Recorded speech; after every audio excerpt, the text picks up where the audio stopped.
that is a lot of pressure. When I hold a bird, its life is in my hands. If I make a mistake, it will die. That's the truth. I came down to volunteer. It was supposed to be a couple months. Now we're in year 8, so. I got my nose flute. Yeah. It's the isolation. You're surrounded by people most of the time, 10, 20 volunteers, and you make friends, but they leave. That's hard over time. What is your favorite, the people you work with or the animals? Well, I guess it depends on the people. So, welcome to the new series of Wildbademeister, the expedition podcast for Wilderness International. And now it's the first time on English, so my English is not the best, but I try my best. And the good thing is I have a special guest today. For me, it's one of the brain of the animals, and he's the head field. What is it? Research coordinator. Research coordinator, and he knows everything about animals. And I think he's one of the fastest speaker I know. So for me and for you, the real Slim Shady of the forest, Chris Ketola. Thank you, Basti. Nice to have you here. Yeah, I'm honored to be your very first English guest. It's great. Yeah. So how are you? I'm good. I'm probably more energetic than I am in my normal work, actually, which is good. That sounds good. Yeah. So you're the head of field researcher, and what does it mean, and how was your typical day in the forest? Yeah, so basically it means that I'm sort of in charge of the research team, particularly the vertebrate research team, so mammals and birds and bats and reptiles and amphibians, and all the different research we do on the ground, collecting data, setting up the teams, the research schedule, input into where we work, when we're going to do it, all that kind of important boots on the ground work. And that's all the planning side of it, and the management of people and all that. And then like the daily work when we're in the field is, it's pretty intense. It's early mornings, waking up before dawn and going to bed usually after midnight. So pretty long days, a bit of a nap in between, and those are the typical days.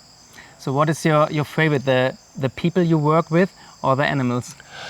Well, I guess it depends on the people, always, if I'm honest. But I mean, it's a mix. I think that all of us come here for the nature, for the animals. For some people like Kai, it's maybe the trees more. For me, it's more the animals, although it all is together, the forest, That's why we come here. And that's what makes this most biodiverse region in the world so special. But we're humans, and human connections are what make every day meaningful to us as well. So I think it is both. I think you can't really have one or the other. It's hard to separate the two. And the moments with great people make the moments of animals better, and vice versa. So the intersection of the two is what really makes it, when it's going well, what makes it great. And when it's not going great, some days, it's usually the disconnection that makes it not great. That's the reality. Yeah, I think for me it's, during my work is always like I said, I do stupid things with good people instead of the other way around. So and I think in this case we do such amazing things with nice people for me. Yeah, no, for sure. I mean, and I think, one thing you realize as you work, I don't know, for me as I get older and I work with more people, is you do realize how much the human side of it is so important. And I know for me personally, because our structure, we work with like a core team of researchers as coordinators, and then we work with a lot of volunteers from all over the world. In a given year, we have over 100 different volunteers who are as young as like 16 all the way up into the 30s and 40s, and diverse, ages, sexes, cultures, etc. And of course, it's great to meet these new people, and most of them are amazing people that I stay friends with, actually, which is great. That's why I have friends all over the world. But also the core people you work with daily are kind of your support system. It's almost like your family. And you realize more and more how important that is to you, especially in this type of job. So yeah, the people side of it's really, really important. And I guess for me, I've learned over the years that although this is super diverse here, and of course it's amazing, I am able to find something amazing about nature almost anywhere in a way. Like even, I go to Germany in a park and I can see like a bullfinch bird there that I think is cool. I can see that. But people are not always easy to find that you click with and that you really care about, and they care about you. So those connections over time in your life, I think, take on almost more importance, because nature's so amazing everywhere. You can find it, whereas maybe people are a little harder to find the people you connect with. So you really cherish that more for me as I get older.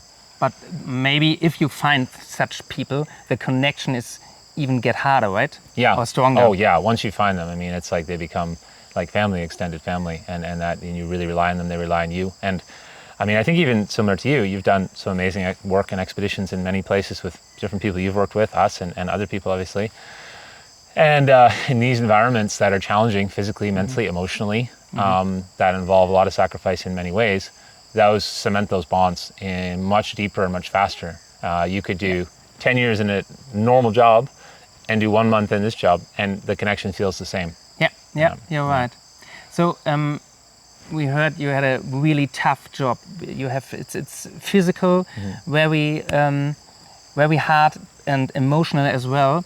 So where do you get the energy from if you stand up in the very early morning? What is the thing you think? Okay, now I'm looking forward to this day.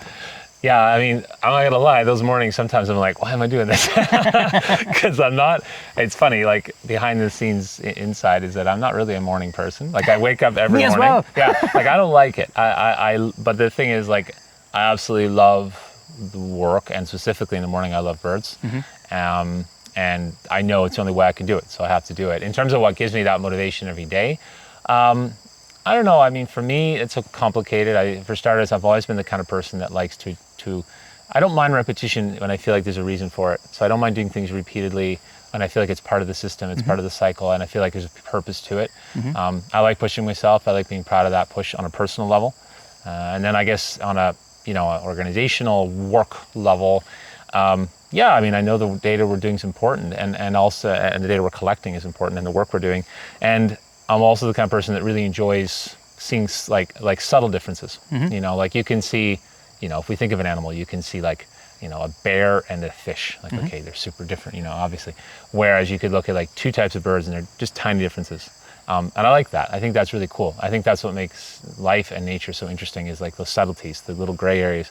So when it comes to the work we do and the data we collect, and even in the moment collecting that data, you do see those differences, whether it be between sites, between years, and those things are very interesting to me. They give me those moments of like motivation in that way, and in knowing, that the work we're doing with Wilderness International, but even just in the greater scientific conservation community across the globe, is obviously so important, that there's a lot of ways I can pull motivation on a given morning, even when physically my body's like, don't do this. And do you find at this stressful day, are there some moments where you really keep this in mind, these moments which makes you happy, that you can keep them for the next day, maybe for the night you think about it, just to let a smile grow in your face? Yeah, I mean, there's definitely moments within the work that that do give you that real like core memory motivation. I actually find for me, and I think I actually know quite a few of my friends are like this, that sometimes I'm so engrossed in the work that in the moment, the work, like I'm so focused that maybe I don't embrace that moment as much as I should. And that's something that maybe I need to work on. We've talked about that, you and me privately. But I find the good thing is that those memories for me become like a core memory, and I really look back with pride and just great remembrance in that moment. And those things can motivate you, and it's great to tell those stories, not to brag, but just to share those experiences and how amazing they were, and to share with people. Like I have so many people that I can talk to out of the blue, send them a WhatsApp message or meet them for a beer and be like, remember that time? And those memories are great, and they motivate you. And then, seeing, I mean, obviously we've talked before about some of the things we've done here, and the things that are real evidence of the work we're doing. And I've seen this in other work I've done in other countries, where you see those moments that you're proud of, that maybe an animal has recovered, a property is protected, or a person has advanced, and you're part of that, and that's also really rewarding. So both on a personal memory level and also the actual, outcome level, there's those things that motivate you through the hard days. Cool. That's important, right? Yeah, you very have important. to keep this. Yeah. So what is your story behind your knowledge? Where it's come from? What is where was the start for all this and your motivation maybe? Yeah, I mean my story is a long one, and it's not the normal route. You know, most people would be like, yeah, I went to high school here, I did this, I did my master's, and then here I am. You know, that's like a standard most people. My roots are very unique. Long story short is I've worked with animals that are, you know, not cats and dogs, the more unique animals since I was very young. My family had animals that they worked with. When I was very young, it was a hobby, to be honest, and this is like a long time ago. I'm not 29, unfortunately. Long time ago. And 2 years. Yeah, exactly. Yeah, I'm 31. No, I'm kidding. So quite a while ago. And my earliest memory is being around, actually for, you know, falconry, training birds, being around like a hawk, being trained by my uncle, and then being around snakes and being like baby owls when I was 6 years old, feeding them. So really growing up, there was an owl living in the house I was born in, because back then we didn't have sanctuaries to take things to. So it was a long time ago. So my family rescued a baby owl, and they had to sort of leave it in the house. And anyways, long story. So I've been around it since I was very young. And then, yeah, that morphed into a charity that my family founded to take care of rescued animals that couldn't be released, in particular birds of prey, and also do educational work with them. So in schools and public events in Canada and Ontario. And yeah, I managed that since the age of 20 until, you know, 35, 15 years of managing it. And then, you know, it was a family thing, and people know families are complicated. We'll leave it at that. And there were some disagreements on how to manage it and how to care for the animals. And I mean, I guess I could say I took a stand for what I believed in, and I kind of just was gone. And it happens, you know, I guess that's life. You restart out of the blue. So I took that knowledge I had and that passion, and was fortunate enough to come to Peru to volunteer with Fauna Forever, the NGO that we work with and have a great relationship with. And yeah, basically, thank you, a little alapreening there. Yeah, so I came down to volunteer, and I was here 2 weeks, and actually Chris Kirkby asked me if I wanted to come back and be a coordinator, and it was supposed to be a couple months, and it ended up being, well, now we're into year 8, so it just became permanent. So that's it. I mean, my knowledge comes from a lot of hands-on from a very young age, and obviously if you're doing teaching in schools, you know, to anywhere from kindergarten to university level, you need to know what you're talking about.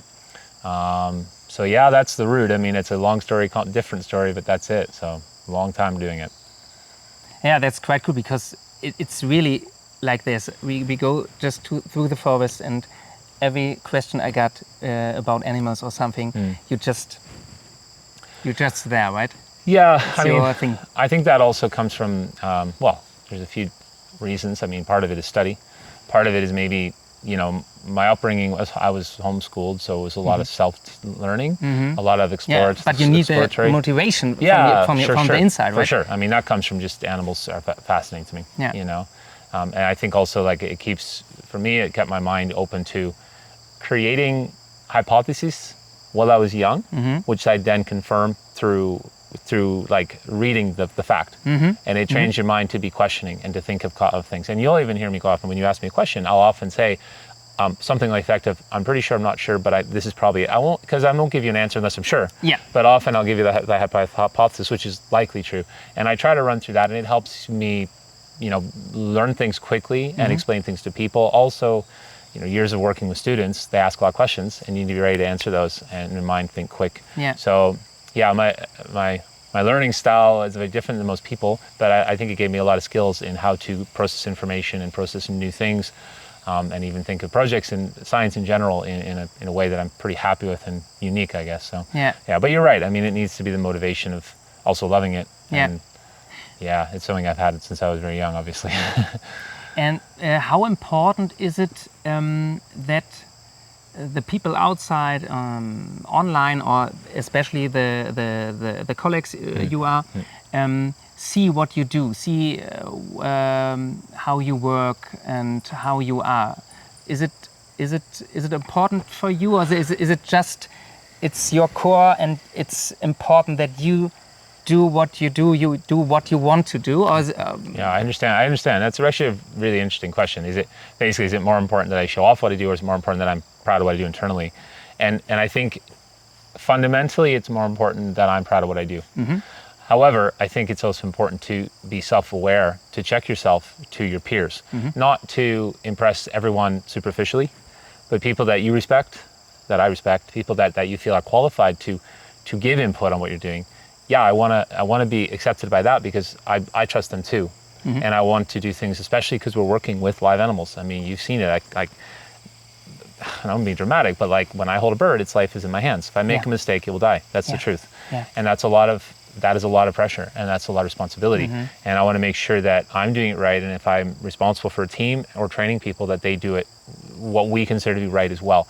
And there is no definitive right. You know, it's a spectrum. Everyone has opinions, and you have to listen to them and try to distill it to what you then in your own core believe to be right based on your ethics and your experience. And there's no, God's not telling you what it is, you know, it's just something you have to do. But that's a huge responsibility because if something goes wrong, it's on you. In the end, even if one of the people who work with me make a mistake, I feel responsible for that. Yeah. You know, I can explain to them what went wrong, but in the end, I'm not going to blame them. I'm going to take that on and say, you know, like, I'm responsible for this team, and something happens is my responsibility. So it's a big weight, and I think that's actually how it should be. Because you are the head of. Exactly. So, I mean, again, I'm not pretending we're doctors. No, for sure. But nonetheless, if you are a doctor and you lose a patient, it should affect you, but you also have to move on and learn from it.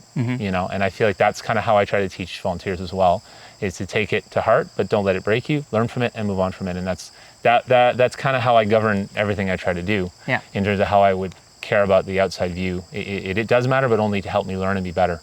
Yeah, that's a good idea to have a walk around and a mindset which you can work on, right? Yeah. And just to now, it's the sun is a little bit brighter. I go just ahead. This is what happens when you're not in the studio. You know? Yeah, that's it. Wait, I have to go. The jungle is the studio. Like that. The sun is bright. So, so you talk about much of your skills and that you like what you do. So, what are the downsides of this kind of work, especially all the day? You go up early in the morning, you come back at midnight. So, what are the downsides? Yeah, I mean, I think everybody could answer it differently. I think some people it might be the financial reward because we get paid, but it's not a lot. You know, we could certainly all make more money. Some people would say the physical toll. Certainly, I've had infections and diseases, and you know, I'm not the same physically I was when I started. I remember the botfly last year. Yeah, and leishmaniasis scars and injuries in my eyes and scar, whatever. I mean, some people might say that. For me, without a doubt, it's the isolation, it's the relationships. So it's a two-way street because people would say, yeah, but you're surrounded by people most of the time, 10, 20 volunteers, and you make friends, and this is true, and that's really good. That's a great part of it, you know. But they leave, and then you... And you always stay, right? Yeah, you stay, and even if your coordinators are there, it's still like, on a personal level, at a relationship level, it's very difficult for us, not just me. I can speak for most of the team, and that's hard over time. I mean, I guess if you're a 22-year-old, it's kind of cool, fun, you know, but when you get older, every year it's kind of like, it's a decision you have to make, and you can hope that something comes along, but for many people it's really challenging, and I think that isolation is the hardest, and the decision about what do you prioritize is something, at least for me, in many relationships, in fact, virtually everyone I've had since I've been here, I've been forced to kind of make, and I guess I'm single and I'm here, so you can see what choice I made, but it's a challenge. Yeah, that is a challenge. I think that to me is the hardest. The money, I can, whatever. Yeah. The physical, I can deal with pain and that. But the isolation and relationship level, for me, is the hardest for sure. Yeah. Yeah, I think so. So just write something down the video, maybe. He's single. Yeah. Like and share. Yeah, okay, like and share. Yes. No, but I think, if for me it's just maybe now 2 or 3 weeks. Yeah. In a row. So, but you are still here in this isolation. So it's everybody is different. But I think on the long run, that's quite tough. Yeah. It is. Yeah, as you say. And it's universally tough. Like I said, everybody has different ways. It's hard. For some people, you know, without going into all the details, I'm not very close to my actual family anymore. But for a lot of people, that's really hard to miss your family. Or maybe some people start for a while and they have 2 months and then they have kids and then they have to balance, like, how do I go home and see kids? Obviously, Nadine, my coworker, is raising her daughter here in camp, and that opens up an entire new world of challenges for her. Yeah. Hyla's young now, but as Hyla gets older, she has to make decisions at school, and I mean, any woman who's watching knows this struggle for career, child, family. I mean, men too, but obviously it often hits women harder. But men as well, even me. Like, if I wanted to have kids, like, I don't think I would consider it with the life I have today, even though, you know, I probably would want to. The moment, I don't think I could, unless things change. Like, these are big decisions, because most people take on work, and as you said, 2-3 weeks, you go home for a month, then you're out 2 weeks, okay? Or other people are able to say, okay, you go, yeah. Maybe just have a look. What Never is know. it? Maybe it's Overheating. overheating. Really? It's not even that Yeah. hot. Well, again, if it can't take this, it's not going to be able to take a hot day. No, the memory card is still full. So wait a second. I'm so sorry. It's okay. This is a jungle studio. This is the reality. Oh, shitty. So we have to change this. This is life. I love it. No, this is reality. I love it. It's So let's go this is what there. jungle life is like. And then we have I to know I talk a lot, but I already filled up 128 gigabytes. My God, I do talk a lot. now we changed the battery as well.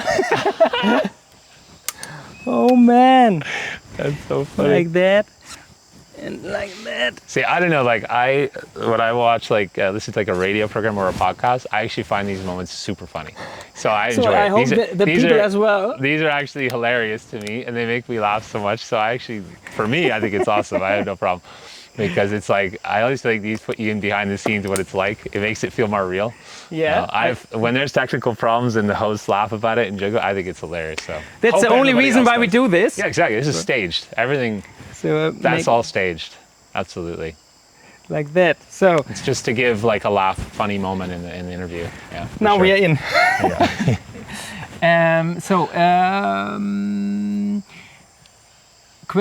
Another question.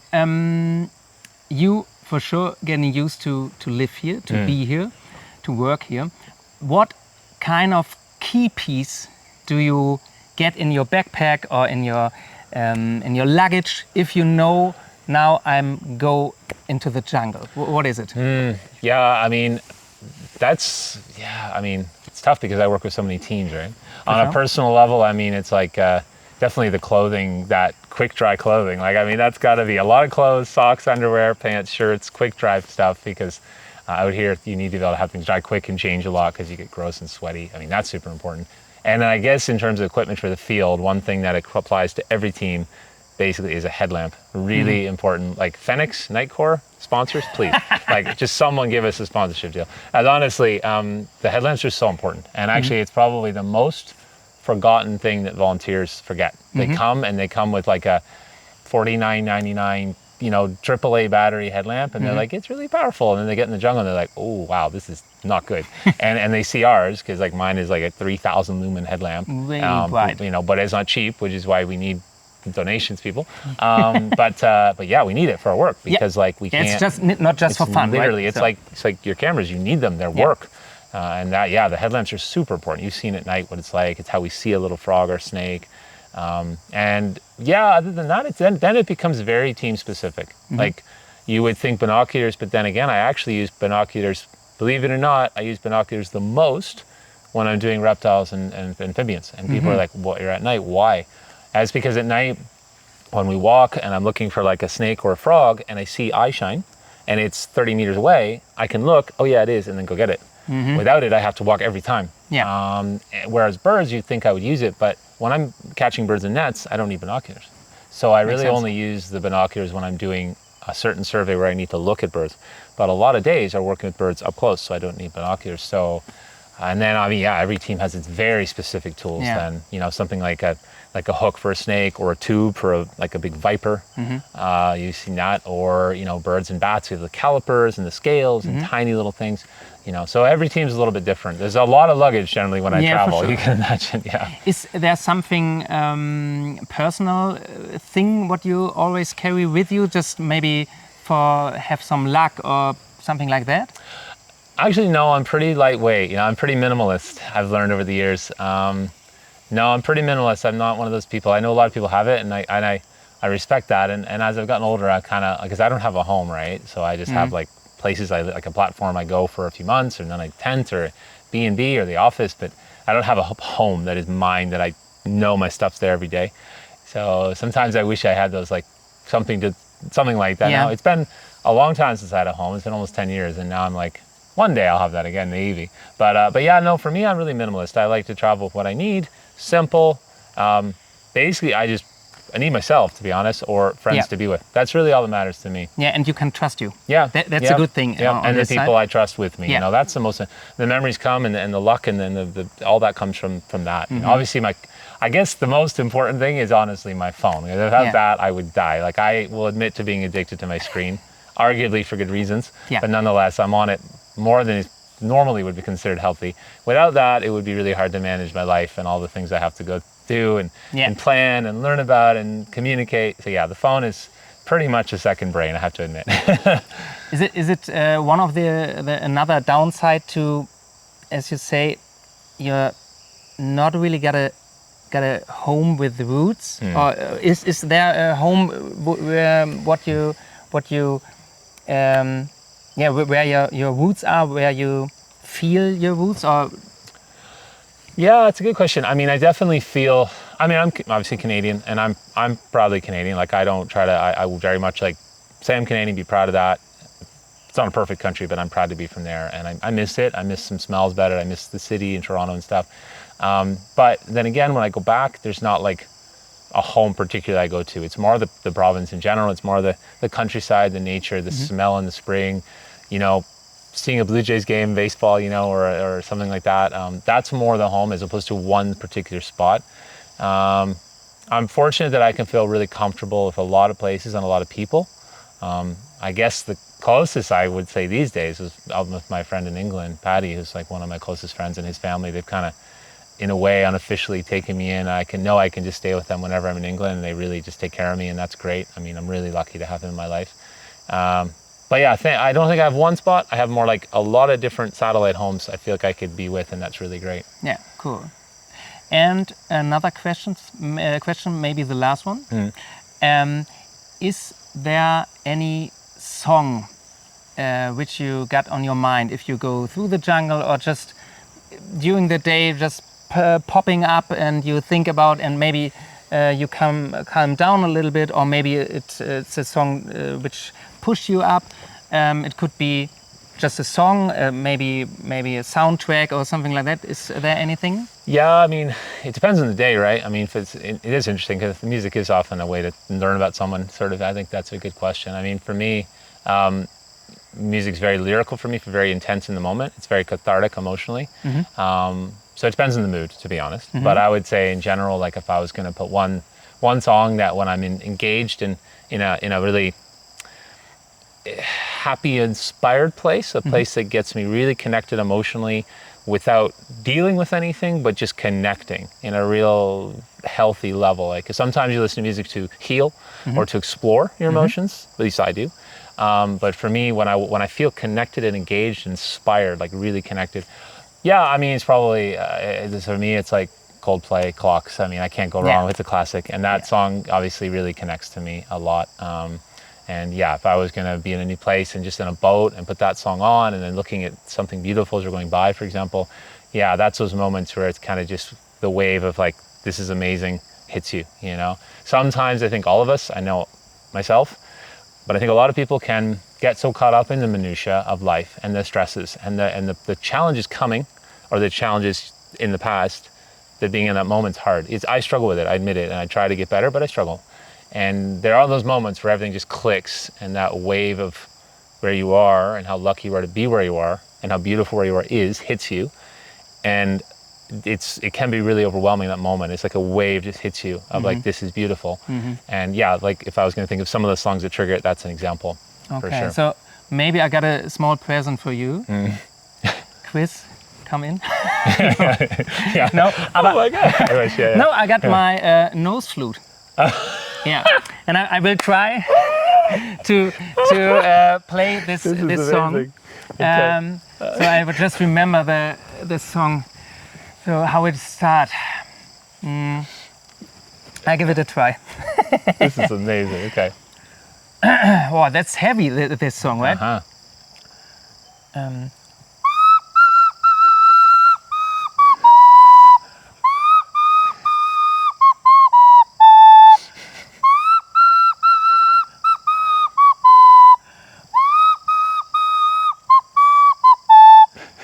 How goes it further? That's good. I think you got it. I think the band might have to just retire on that. That's Yeah. good. It's like an EP for them. Yeah. You know? Yeah. Maybe right maybe Right if there. you like it, just Yeah. Write Like in the and subscribe. comments. Yeah. But That's amazing. what is the chorus? What is it? It's I mean, yeah. Yeah. There you go. That's amazing. okay. Good job. So I'm I impressed. hope that I'm very takes you impressed. through the day Yeah, and maybe that's- to the next That's weeks. definitely, yeah. I don't think I'll ever forget that, actually. That's Yeah. going to be in the memory for a long time. That was good. I'm so happy. So I thank you very much that you were at my side, and it was really a pleasure. And you are really an inspiring person, and I really like to be with you if we go through the forest, and you give me such a safe feelings and such good feelings. And I really like the talks we got without the cameras. Yeah. It's not much, but I think it's not less important. So I'm really thankful that we know us and we keep in touch. Yeah.